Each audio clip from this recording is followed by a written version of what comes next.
Hi, thanks for purchasing the SteamPop brushes. Now I'm going to show you how to install the brushes on your computer.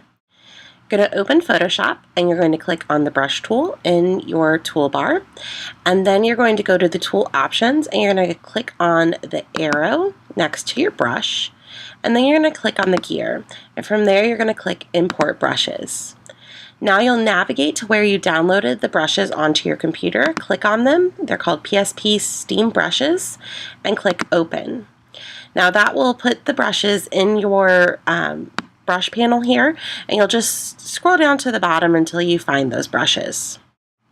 Now if you have an older version of Photoshop, they're just going to be listed down here in the bottom, and there will be a little picture of them.